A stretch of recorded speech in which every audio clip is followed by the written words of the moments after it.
is a liberation story. This is a freedom story.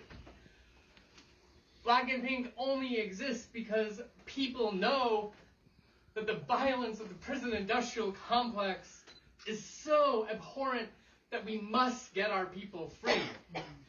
That this space that you are giving life to is a space where those whom we have written to over and over and over again, who are filled with hopelessness inside prison cells and tortured in solitary confinement, who are taking their lives, may take one fewer life, knowing there's somewhere they can go where they'll be safe. Yes.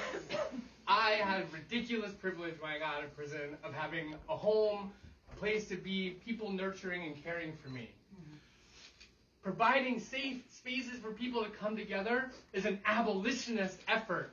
Because if we stop people from going back in and we starve this system, it will die. And it must do so.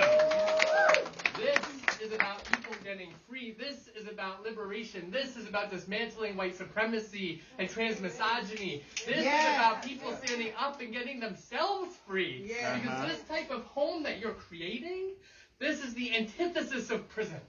This is about people coming somewhere where they can be themselves, express themselves, learn, grow, transform in a way that is life-sustaining as opposed to life-stealing. Yes. In the back over there is my cellmate, who I was incarcerated with, Douglas Rogers. We were locked up in Fort Devens Prison in Massachusetts, and that was a place that was so-called Camp Cupcake or whatever, and it's the same place where I experienced sexual assault by prison staff, tortured in solitary confinement.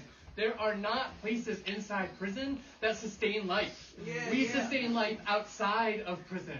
We make sure people inside have care, comfort, and support and solidarity until they get free and get to go somewhere like this, to be alive, to continue the work.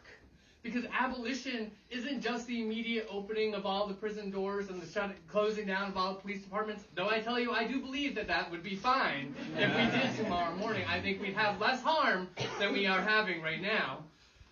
But it's about creating and dreaming about a world based in transformation, accountability, black leadership, trans leadership, lifting up those that the system decides are disposable and refusing to allow that to happen. And so I'm one of the many people who should be at church this morning, but this is church for me.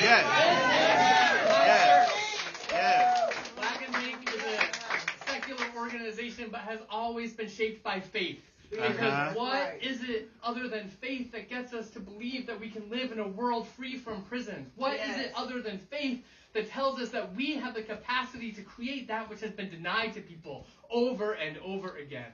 This is a house built on faith and love and justice. And you are doing that, you're giving life to it, and Black and Pink will continue until hopefully one day we can close all of it, because it won't need to keep going. Because it won't need to keep happening, because we believe in transformation. We don't believe in continuing organizations forever. We believe in dismantling systems of oppression that make them needed.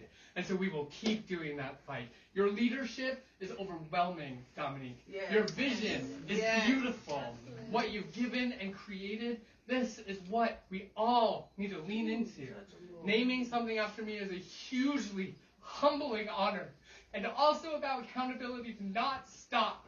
That something to be named after you is not just about what you've done in the past, but calling you to task, calling me to task, to keep it going, to not stop, to keep fighting along your side, listening to you, listening to all of you, knowing that we can and will get all of our people free. Thank you all so much.